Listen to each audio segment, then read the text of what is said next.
There's a development debate that could have a big impact on Buffalo's Elmwood Village. Good evening, everyone. A developer wants to put up high-end condos at the corner of Elmwood and Forest Avenue. But some people say this would destroy the character of the neighborhood.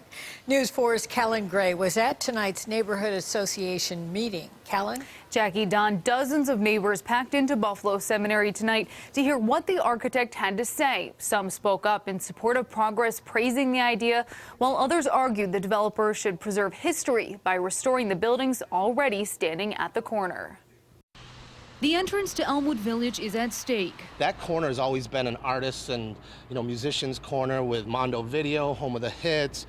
From day one, that corner has always been an epicenter of arts and music, culture and nightlife. Chase and Affinity Companies wants to knock down these 12 buildings at the corner of Elmwood and Forest and put up a 5-story building with condominiums, townhouses, and 3 retail spaces. Whether those are going to fit what we need as a tattoo studio, we're not really sure yet. Mark Madden's tattoo shop has been on the Strip for 14 years. Because of the uncertainty, they're focusing on their other 2 locations. Immediately, we are going to move our artists to the other 2 locations, which is here on Hurdle and on Niagara Street.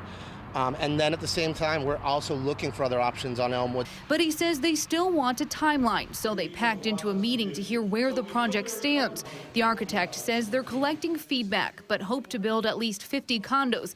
Each unit would have a patio, and there would be 155 parking spaces underground and inside the building. They also went over changes to the facade made since the last public meeting. I can't imagine a better project going on that corner. Sure, there's people that want something that looks better, and I don't blame them, but none of the other houses in the neighborhood look like that. It's purely demolition by neglect. Her family has owned a home abutting the proposal site for 70 years and wants to see the homes there preserved.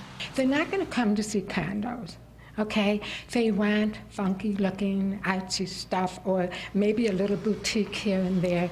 It all blends together. Now, we wanted to see what the rest of you thought, so we asked on Twitter. 230 of you voted. 37% say they love the idea. Only 15% say they hate it. The other 48% say they just don't care.